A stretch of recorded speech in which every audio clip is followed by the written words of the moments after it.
So, how did Thanksgiving become a national holiday? I mean, we know that the pilgrims, they sailed across the ocean and survived, and the Indians and helped them, and they had a big celebration, right? And we are getting ready to stuff our faces with turkey and all the things that go with the turkey tomorrow, right? But Thanksgiving wasn't a thing for a long time. So let's talk a little bit about how this came to be and how we can really reflect on the meaning of Thanksgiving. So, George Washington was the first one to set aside a day of public thanksgiving and thanks. He made this proclamation in 1789. Now, therefore, I do recommend and assign Thursday, the 26th of November, next to be devoted by the people of these states to the service of that great and glorious being, God, who is the beneficent author of all the good that was, that is, or that will be. That we may then all unite in rendering unto him our sincere and humble thanks for his kind care and protection of the people of this country previous to their becoming a nation. And I believe that continued on. But it didn't catch on. That wasn't enough for it to become a thing every year. When did it come back? We owe it to our friend Abraham Lincoln. In the midst of the Civil War, it seems possible that maybe they needed something good to focus on. In 1863, President Lincoln declared as a day of thanksgiving and praise to our beneficent Father who dwelleth in the heavens. And I recommend to them that while offering up the ascriptions justly due to him for such singular deliverances and blessings, they do also with humble penitence for our national perverseness and disobedience commend to his tender care all those who have become widows, orphans, mourners, or sufferers in the lamentable civil strife in which we are unavoidably engaged, and fervently implore the imposition of the Almighty hand, God, to heal the wounds of the nation and to restore it as soon as may be consistent with the divine purposes to the full enjoyment of peace, harmony, tranquility, and union. So, this goes back to the Pilgrims, right? In 1620, they left England, they sailed across the ocean, landed here in, I believe, the beginning of November of that year. When I learned about this, I believe the documentary is called Monumental with Kirk Cameron. If you have any interest in learning more about the Pilgrims and who they were as a people. I'm sorry, that's going to keep going off, so I apologize. Really interesting things. The fact that they ever made it to the New World seemed like a whole collection of miracles all put together. He talked about they had gone to, I think, Holland for several years first, went back to England. On their way to Holland, there'd been a storm that wiped out hundreds of ships. They made it through. Their ship was saved. They ended back in England. Somehow they don't have to face the king's wrath because he, I don't think, was impressed with these people and their ideas. And so anyway, they leave. They're going to sail to the New World with two ships. They had all these problems. They had to turn around, I think, twice. End up leaving the other ship back because it's not going to be able to go. And time's a wasting. They didn't arrive till November. Who planned this? Didn't anybody think we should arrive when the weather was warmer and maybe we could try to produce some food, something? Anyway, they finally go. One ship. They had to leave some people behind. They're in the middle of the ocean. A big beam, I think the main beam on the ship, cracks when they're in the middle of the ocean. And somehow they had this, it was called some type of screw. They had something with them to fix this cracked main beam. Sounded a little unusual, possibly like another miracle that they were able to save the ship and keep sailing. Okay, so they land in the New World. They had lost lots of people along the way who had died. Land here, I think, in November. Somehow they survived the winter. It sounds like it was terrible. Some of them stayed on the ship. It's cold. I don't believe they had enough clothing or coverings. I read that at one point, I think it was the women, but some of the adults were sleeping on top of the children on the cold ground to keep them alive. I believe some of them didn't have shoes at this point. It sounds terrible, and they're trying to survive the first winter. At some point, a Native American shows up. I'm not sure if there were one or more of them, but Squanto is one of the ones that shows up. He is agreeable, and he can speak to these people in plain English. How many Native Americans knew English? I'm not sure. I don't think it was very many of them.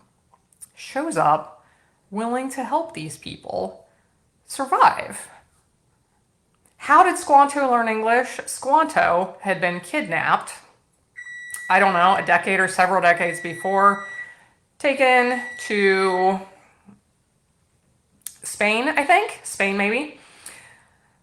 He ended up being rescued out of slavery by some friars, I think, who taught him English, were kind to him, and helped him get back to a place where they were hoping he could hop on a ship back to his home and go find his people.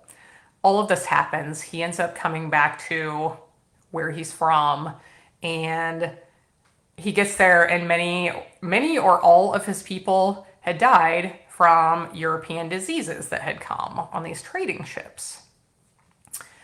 Fast forward, Squanto, maybe some of Squanto's friends meet the Pilgrims. They're willing to help them and help them learn how to grow food, help them learn what plants are good, what plants to avoid. Does this seem like another miracle? Okay, anyway, so as this year goes on, it is about a year after they land when they celebrate their first Thanksgiving feast. But throughout this time, they have lost most of their people.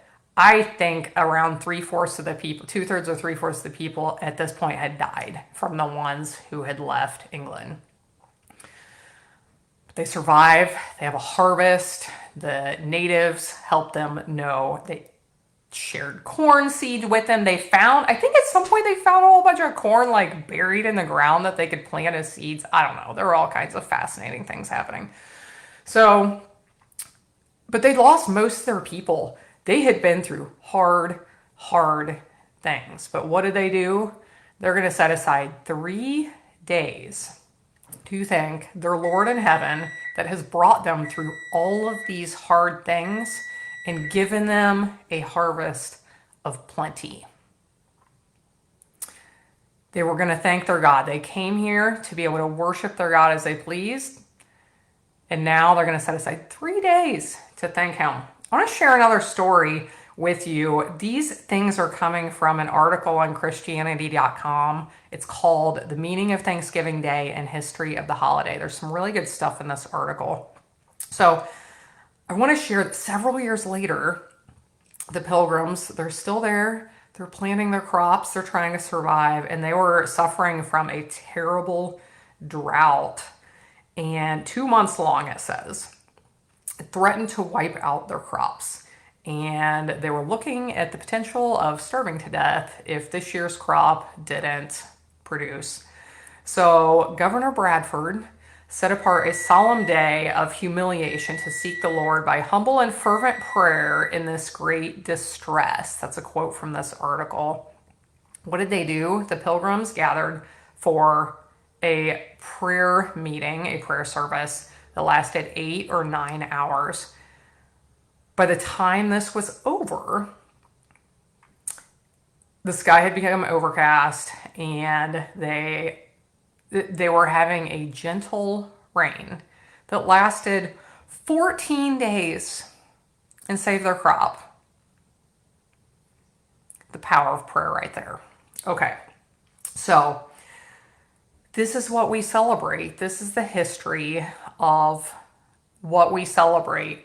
And the reason I'm talking about this is because at some point recently, I've been like, Thanksgiving is a spiritual thing. The intent was to praise and thank God. My whole life, it has not seemed like a spiritual thing.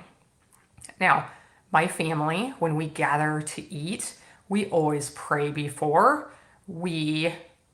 Most of us, I think, maybe all of us, I don't know. You can't tell from looking at a human. We believe in God. We thank God for family, for, all, for his graciousness. Okay, but we pray before all of our meals, and it didn't really seem a whole lot different to me than, our other family gatherings. So that's why I wanted to talk about this a little bit. I want to share here from this article, the meaning of Thanksgiving. I thought this was really good, so I'm going to read it from this article. In the Bible, Thanksgiving means devotion, sacrifice, praise, or an offering. Thanksgiving is to glorify God as an act of worship, giving thanks for all things as part of God's providence. AllAboutHistory.org gives a beautiful definition of Thanksgiving as primarily about relationships. The true meaning of Thanksgiving focuses upon relationship.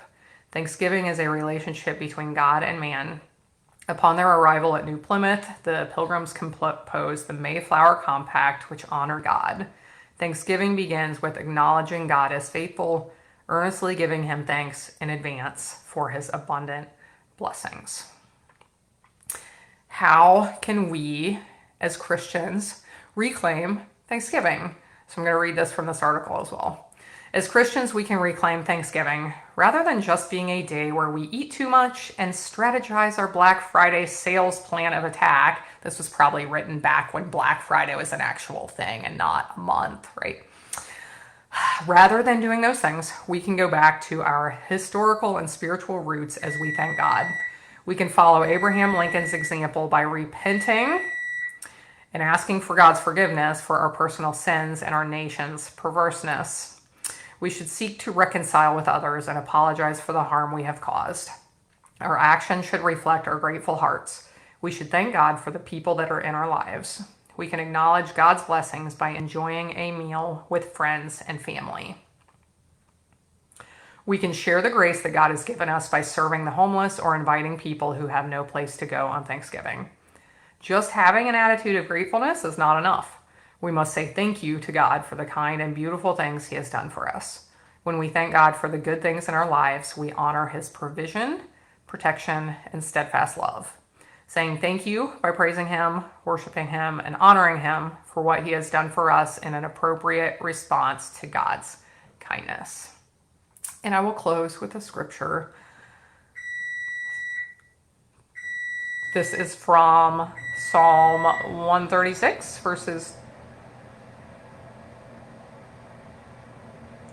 several verses throughout 136.